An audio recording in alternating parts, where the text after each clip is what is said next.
Good morning, good afternoon, or good evening, spiritual global entrepreneurs. Welcome to the EGU podcast, Abundance Frequencies. You're with Michelle Reinhardt. Let's get cracking. Today, we're going to journey into the business part of our podcast. In the past, we've had lots of energy and vibration. So today, we're doing business and spirituality, and we're going to discover the spirit of video. I am Michelle Reinhardt, the creator of Entrepreneurs Globally Unite. Today, I have a very special guest waiting in the wings, and we're diving into the importance of putting your heart and soul into your video message so you can be seen and heard, and get to make your life amazing, as well as those seeking your products and services. Our intention is to give you solid tips and tools to make this happen. You'll want to be here till the end, till we wrap up, to get the chance of your own survival kit. So please grab a pen and paper and turn off your pings and zings for the next 30 minutes, and we'll get cracking. As I welcome to the show, Darren Carrington. Hi, Darren. Hi, Michelle. How are you today? I'm excellent. How are you? Yeah, I'm very well, thank you. Lovely to be here. Oh, thanks. It's great to have you. Where are you calling in from, Darren? I'm calling in from Dubai, United Arab Emirates. Last time I spoke to you, you were in Cyprus, so it's hard to catch up with you. Well, Dubai is where we live. We were just taking a late break in our sort of lovely haven of Cyprus. Oh, beautiful. Beautiful. Guys, let me tell you a little bit about Darren. He is a video impact coach with more than 25 years broadcasting talent and management experience in both radio and TV. When away from work, he seeks enjoyment walking his dogs, running in the desert, and traveling to experience new cross-cultural scenarios and situations, as well as spending time in the Eastern Mediterranean at his home in Cyprus.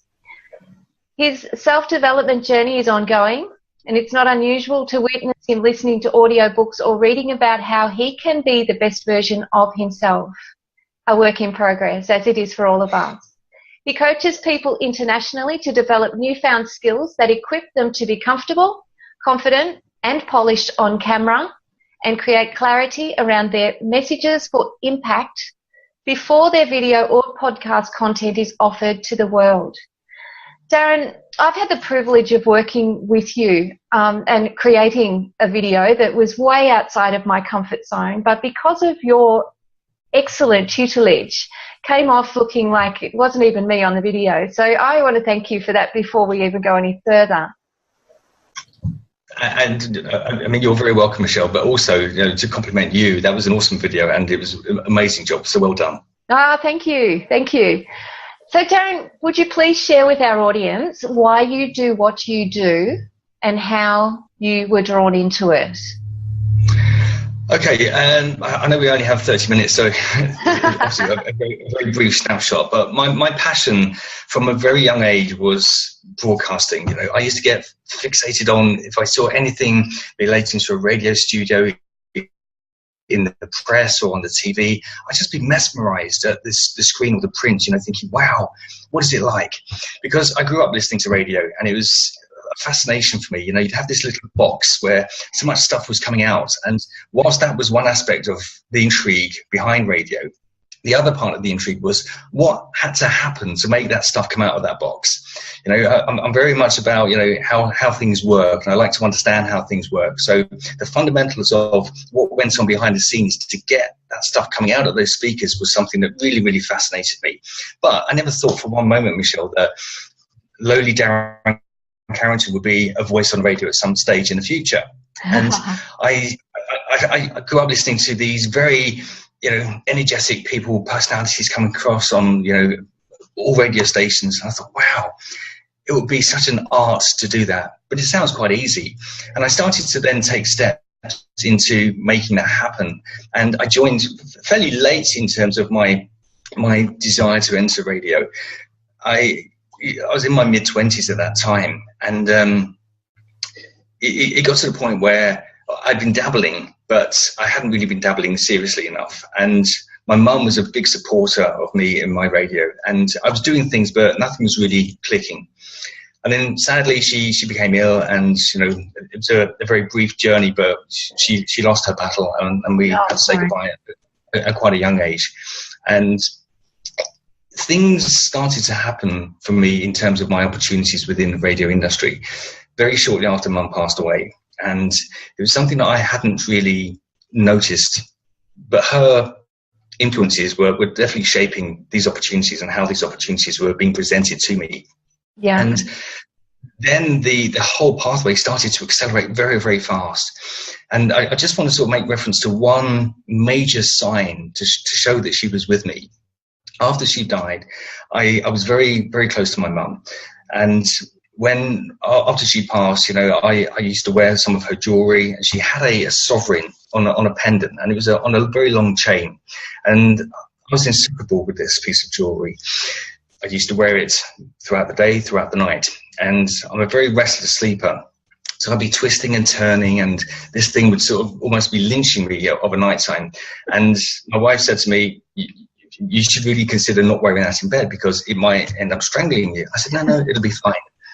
Well, one morning I woke up, and it was my hair still tingles when I relay this story, because I felt frantic because I couldn't feel this chain around my neck, and I'm searching the bed to see if it was in there, and in case the chain had broken, and it wasn't. It had been removed, and it was coiled up between the pillow and the you have that gap between the pillow and the edge of the mattress. Yeah. It was coiled up so neatly in that area between the pillow and the mattress, and I certainly didn't take it off. And if I had have done, there's no way it would have been that neat and tidy. Right in the middle of the street. And my wife didn't take it off either. So it could. That was the sign that was the trigger, if you like, for things to then start shaping up in my radio career, and it really took off in a big way. And that was my first experience into spirituality.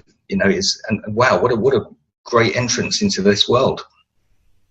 Yes, it's quite an extraordinary journey, that's for sure, Darren. There's no question about that. I have countless similar experiences of late, more particularly with me as well. But where did your radio journey turn into a video journey so successfully? Well, again, broadcasting is broadcasting, and the journey into radio was something that was not easy for me in terms of me connecting with that microphone, and that microphone being my audience, that one-on-one delivery. And once I sort of broke that back of that and I perfected it, then the next thing is, okay, what do I do for TV? And opportunities came to do the odd sort of reporting for TV. And then I started working with, a good number of years later, I started working with an organisation that basically provided radio and television to the British forces all over the world. And so we were a company that was contracted by the Ministry of Defence, and we had this contract over a 10-year period that was renewable. And in that space at that time, there was nobody else really competing with us. So we really were unique in keeping people connected with their loved ones at home whilst they're on tour of duties. Okay. So we had radio stations all over the world, and we had up to about 23 different radio stations, literally from east to west around the globe at one point. And with all of these radio stations, we were required to file TV reports and interviews back to the UK headquarters, who would then broadcast that onto the global network. Yeah. So when I was out in some of these rather remote locations sometimes, to say the least, we had to obviously file these reports. So that was a real intense journey into doing TV work, and there's nothing better than to help you grow when you're immersed in something, and if you're in the deep end, you have to swim, because if you don't, obviously the outcome's not very good. So there were deadlines to meet, so it was a real dedication of perfecting the art, and that art comes down to talking to the person on the other side. And again, that's the spiritual connection, because you're not talking at the camera, you're not talking at the microphone, you're talking to them as though you'd be talking to a person. And they are. It's really funny you should say that, because when I was doing my 50 millionth take and I was starting to get really anxious because I kept mucking up a script, and I kept doing that, and I came inside and I grabbed my trusty little bottle of pure essential oil, and I took a big deep breath, and I took a few deep breaths, and I really centered myself. And when I came back outside to do it, because I shot it outside, I looked down the lens of the camera and I spoke to one person, and that was it. It was a wrap. But I was so scattered, and I was trying to do all that. So I know exactly what you're saying. You just talk to one person and have their heart attached to yours with your message. Yeah, you took the words out of my mouth there, Michelle. That is exactly it. And it's that one-on-one connectivity. Now, well, I say you don't always know. You like to hope that you're not just going to send that message or that video out to one person. You want it to reach the majority, but you want it to reach the majority on a one-by-one basis. So if you can deliver that message on a one-on-one, and you're giving that person your 100% concentration, time and effort, they will pick that up. They will feel that. And that is the difference. That's the differentiator between a successful connectivity in terms of the message and an unsuccessful one. So that's what I try to help people create, an understanding around that. And you do that beautifully. You absolutely do that beautifully. Now, the other thing that I wanted to ask, Darren, is why is video so important today in our marketing world? The masses are going with it. You've only got to look at anyone's newsfeed on Facebook today, and the text posts are still coming through, and a lot of people are relying on the text posts because they haven't got the confidence to go onto the video platform and put themselves out there in that format. But the facts are there. If you look at the number of videos that are showing up this year alone, Facebook views daily have gone from 1 billion to 8 billion. Wow. You look at YouTube, you look at Google. Everyone goes to the search engine on Google. That's the most popular. The second most popular is YouTube as a search engine. People want to find things out. They're going out and finding out about this, new insight via video. So the pressure is there. We have to, if we want to get ourselves in this crowded space, and it is a very crowded space, Michelle, as you know. How do we do that? And how do we stand out in that space? And, if we don't embrace it, we're going to get left behind, because the days of relying on viral text posts are really becoming a thing of the past. And we only do that by doing it. As cliche as that sounds, you've just got to get out there, sweaty palms and all, and hit record and just do it and practice. And, people don't mind. They, in fact, love to see your vulnerability. It just shows you're human, it's amazing. But do you have any tips as to how to get comfortable with the idea? Yes. And again, I wouldn't expect anybody to really pick up a camera and say, right, okay, let's just find a video application, hit record, and away we go. Obviously, there needs to be a bit more of a thought process behind it. Not overthinking it, but on the initial stages, there needs to be that confidence to be able to embrace that. I would say, and I do say to clients I work with, when you're going in the bathroom and there's a mirror there where you're cleaning your teeth, give yourself a commentary on what you're doing. So, hey, today I'm just coming to the bathroom, about to clean my teeth, so here's my toothbrush, and this is my favorite brand of toothpaste, and I'm spreading it on my toothbrush, and I might have an electronic one. But all of a sudden, it just goes from a transition of not being comfortable about talking when there's nobody there to receive the message, and just getting comfortable to feel that when you're talking, it's okay to not have a response, because you're then preempting the response in what you're bringing back with in another part of your conversation and your message. So that's a very easy thing that we can all do.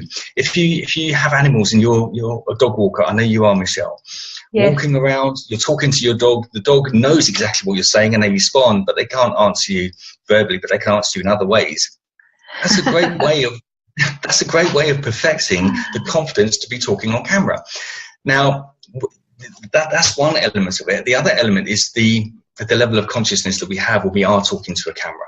But you hit the nail on the head there, Michelle. When you're talking to the actual lens and not looking at the screen, you don't see yourself. So that's the biggest thing, the biggest hurdle that people have to come over or get over, is that they pick up the smartphone and they're looking at what is on the screen. They're not looking at the camera, so they're not looking at me and they're not talking to me.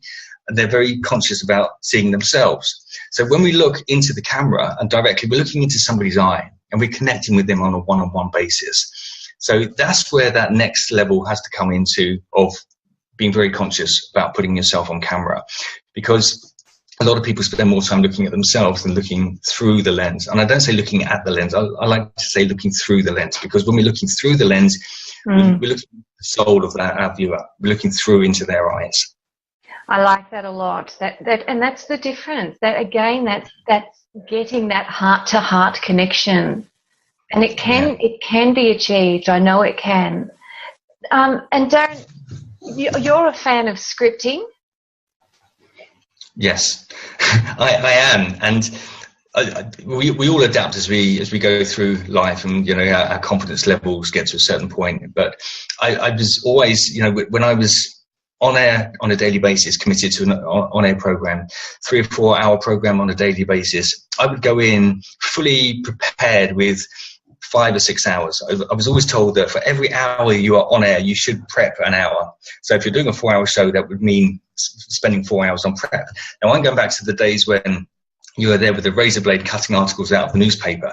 And if you were doing an evening program, you were completely screwed, because there was nothing else in the newspaper for you to cut out. So that was even more challenging. But obviously these days is far different. There are a lot more things to talk about and a lot more ways to connect with what's going on in the world. So it's far easier. But preparation is something that I really am a big fan of, especially when, like with your script, Michelle, you had a certain message that you wanted to deliver, and with something like that, I think it needs to be scripted, because you need to be very clear in your mind as to how you go on that journey to deliver that message. Your first part into the core of why you're there, and then the wrapping up of that message in ordering, you to allow your viewers to take action to connect with you. So it is a process. But when we say scripting, I'm not a fan of you standing there reading off a script. I just want to, if you can just close your eyes now, Michelle, please, and your listeners also close their eyes just for 1 second and just visualize what I'm about to say. If you look at your script and you compare that to your computer, I know what you're thinking, here we go, this guy's going off on a tangent. But if you rehearse your script and you go through your script and you deliver it in how Michelle would normally deliver that message conversationally, what you're actually doing is putting your words on your desktop instead of filing them away in your hard drive of your computer. Because we all know that we've done that in the past. We put files away and we have to search through and search through and search through, and then all of a sudden we find them. But how does that translate when we're delivering a message? That will come through in hesitation, ums and ahs. So if you're rehearsing this and you're just putting all of those words through rehearsing, you're putting them on your desktop, you can come and scoop them up when you're delivering your message. And it comes so consistently and so fluently and naturally how you then end your message, because you haven't paused, you haven't hesitated, you haven't ummed and erred. You've delivered it from the heart. All you've done, you've just enabled this fluency to be available to you. Yeah, I like that. I do. I like that a lot. And I don't have a great memory. Well, I need to change that, don't I? I have a great memory. My memory is selective as to what it has on recall. Yeah, but it's important to know what you're saying. And if your message is from the heart, it will be felt from the heart as well, and you will know what you're talking about. So yes. you know your niche, you know your target, you know who you want to connect to. That's for sure. Absolutely. But again, I think the pressure that comes along with video, and you've only got to ask anyone today, are you using video to promote your services, your products, or your programs? No, but I have to. It's something I've got on my agenda for the new year. Now, how many of those people will embrace that by the end of the first quarter, the end of the second quarter, and maybe even talking about this time next year? They still haven't embraced it. There's a big fear factor. It's that element of the unknown. It doesn't have to be that way. It doesn't have to be. Anything new to us is stepping outside of our comfort zone. And until we do that, we're not going to grow into that bigger circle of comfort.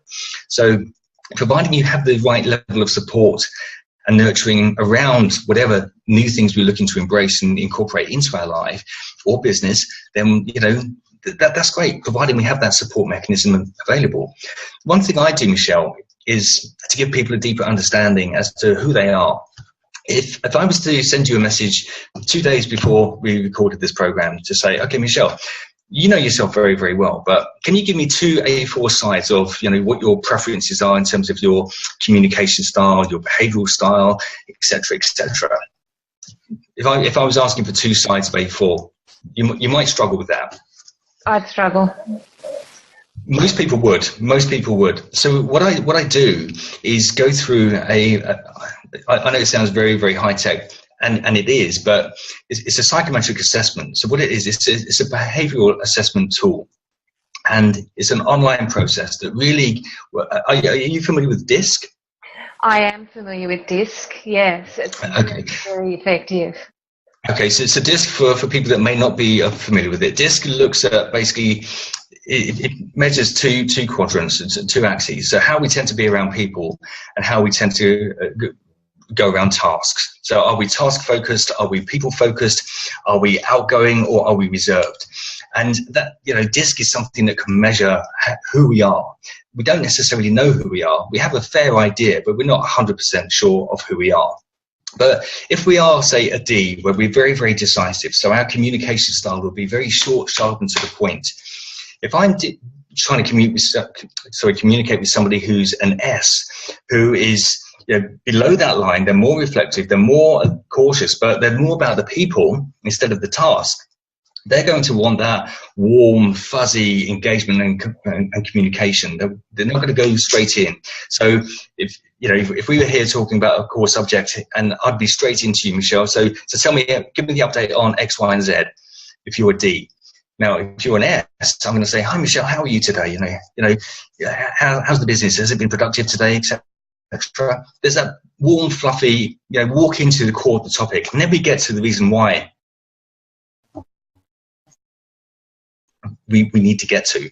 But it's bridged between that journey into that, that warmth. If I'm a high D and I'm trying to communicate with somebody who will be a viewer who's an S, and I'm doing a very short, sharp, and to the point message, I'm not going to engage them as a potential client, certainly not as a viewer. And by having the understanding around this and the style in which one would prefer compared to the other, because these do have a direct translation into our presentation style. So how we show up on camera is something that will be reflected that people would never really have the remotest consideration about. Yeah, it makes sense, and it's understanding it. Unfortunately, in the days of body language, we could sit aside someone and know what they were thinking and yes. by watching them, their eye movement, their body language. But whilst you have someone watching your video, you have to just assume that you've got that engagement through your language. Exactly. So we do that, and I'm a big fan of decluttering, because so many messages are cluttered out there in the world of video. And what do I mean by cluttering? Simply, if we narrow it down to, I call it one think per link. So if you look at the video as your link to your viewer, if you bombard them with different points that will lose them and just confuse their messaging. If you have a series of points in there, so you get to point 6 or 7, they've lost already what point 1, point 2, and point 3 were all about. Yeah. And you have to ask what value you're then creating for that viewer, because the intentions are great, the intentions are good. Nobody's questioning the intentions, but if you have too many points there, you're going to confuse the viewer, and they're going to tune out, and your time will be wasted as your video will not be received by the people that you would like it to be received. So instead of cluttering it with all of that information, all of those different points, maybe create 6 or 7 shorter videos that are more concise and will then help get your point across. So one think per link is a big takeaway I would give anybody today watching and listening to this podcast. So one think per link. Give your viewer one element for them to take away and think about. Fantastic. And that leads us beautifully into the next point, Darren, because you have some takeaways, 3 for our viewers today to really dive into their video. And before I ask you to say that, I want to just ask our viewers to sit and think about this, because if you leave your video journey for another 12 months, you will miss all of the opportunities and potentialities that video is offering right now, with Facebook Live just coming on board just this year, YouTube Live now as well.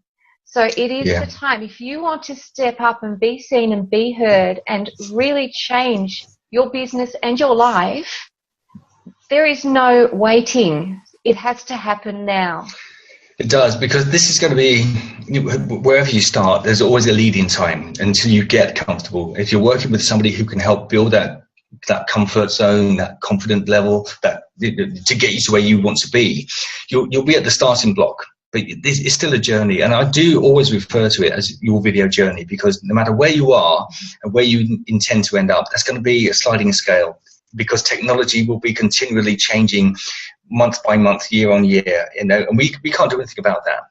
Some of us might be a little bit resistant to change, but we can't do anything about that. We have to embrace it to keep it within the game. We have to embrace that. So it's always going to be an evolution.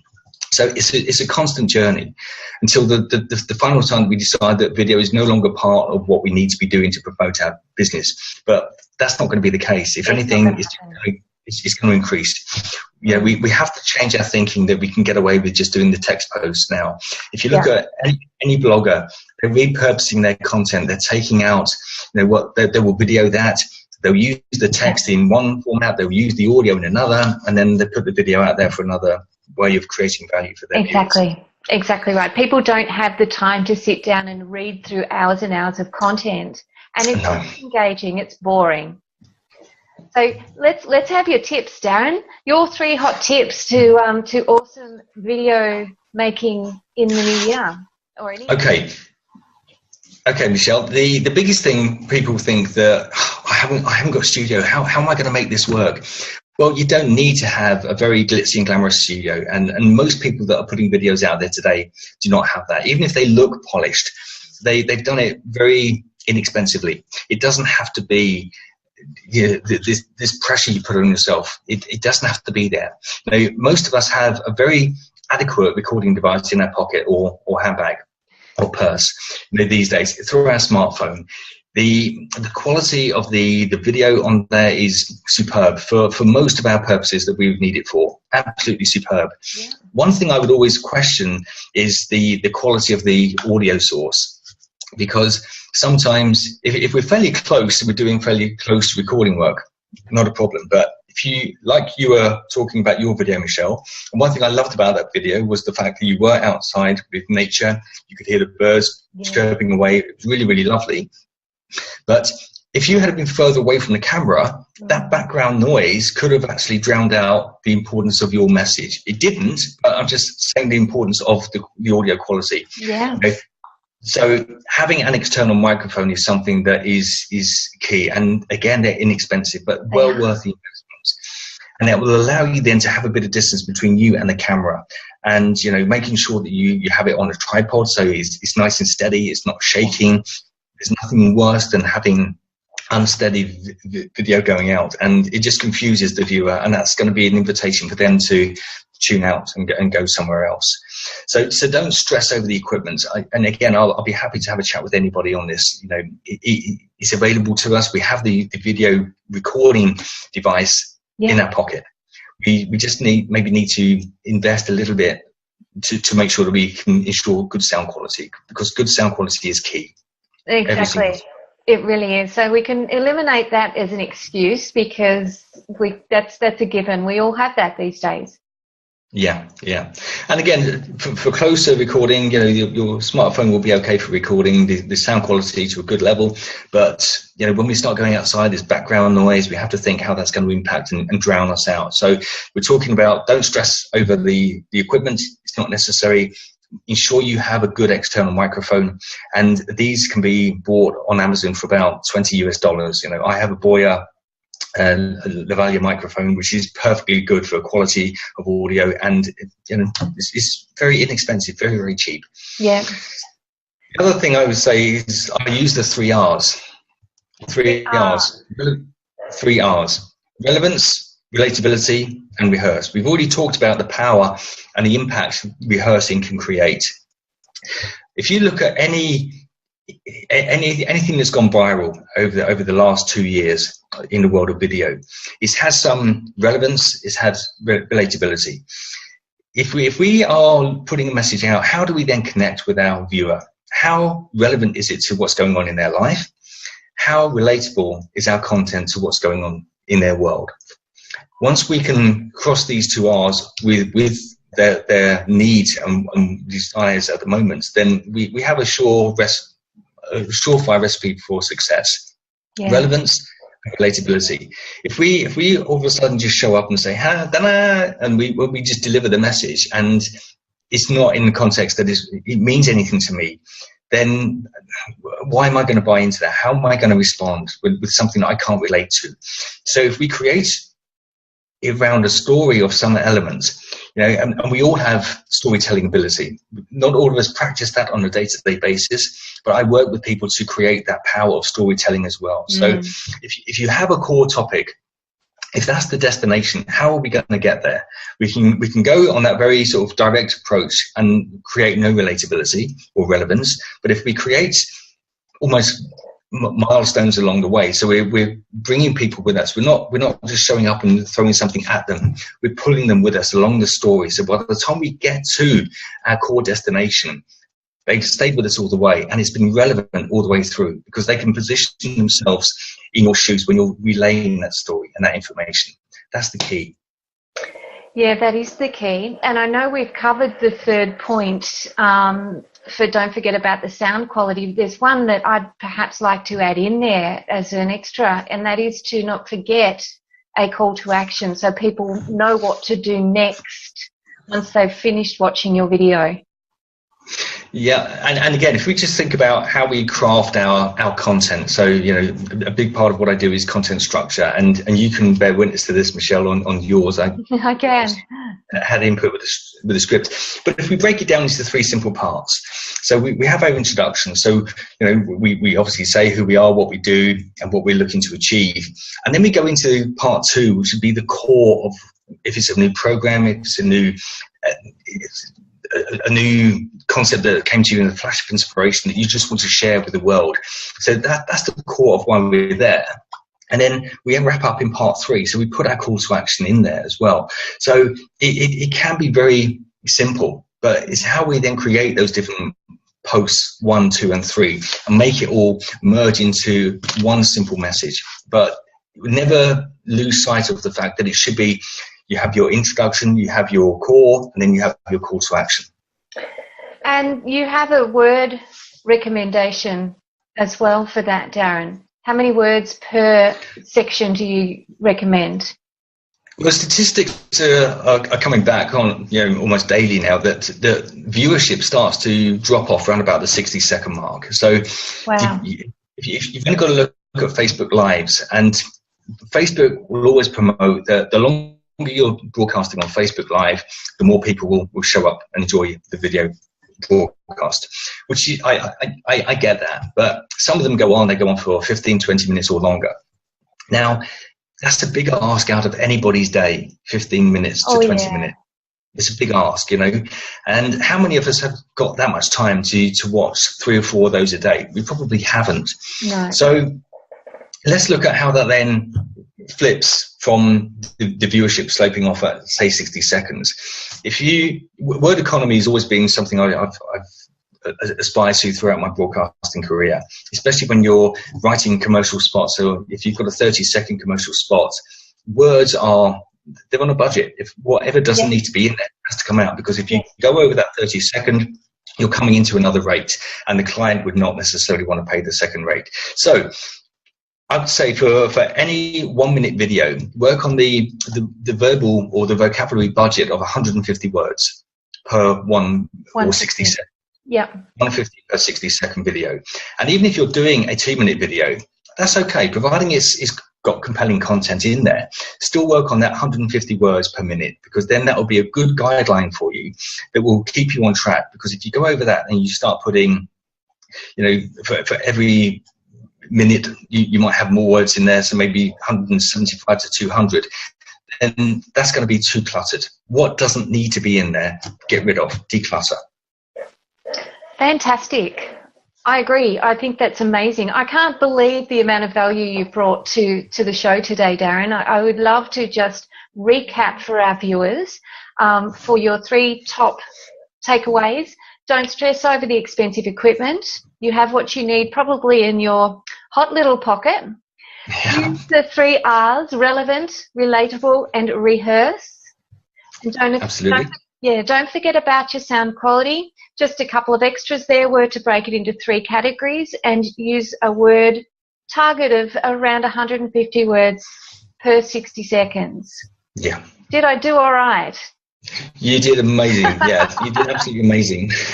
You said to me, you said to me at the beginning of the show that you owe me a lot for your video, but you did the work. I just gave you some pointers from afar. That's all.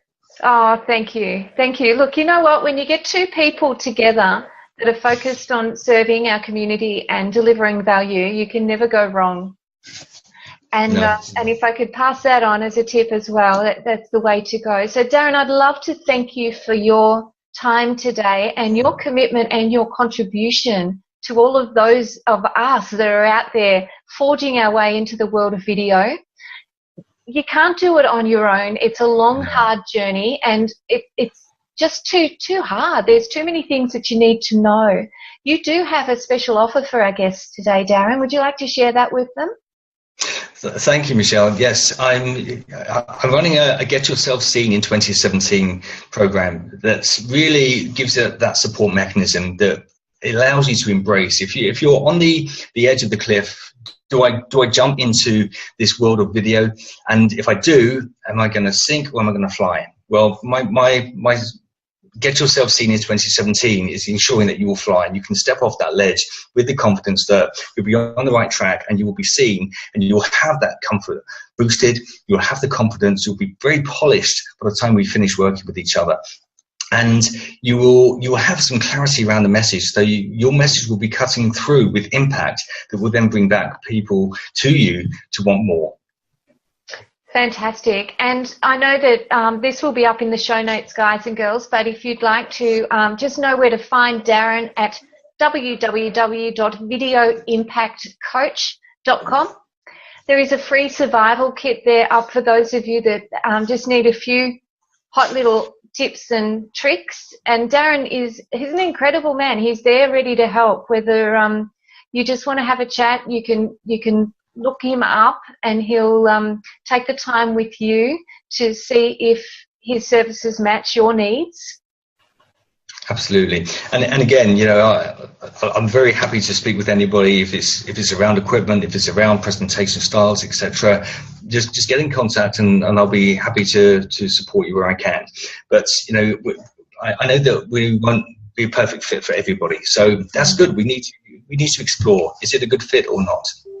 Exactly right. And if you're not already a member of our online community, you'll find both myself and Darren engaging continuously and often within the group on Facebook called Entrepreneurs Globally Unite. That's the hangout and the hub for spiritual entrepreneurs that are ready to step up and shine. So join us. And if you're ready to take the easy road and do video, take a quantum leap and bound in your life, you wouldn't be here listening to us if video was not important to you. So take a further step and master it and change your life.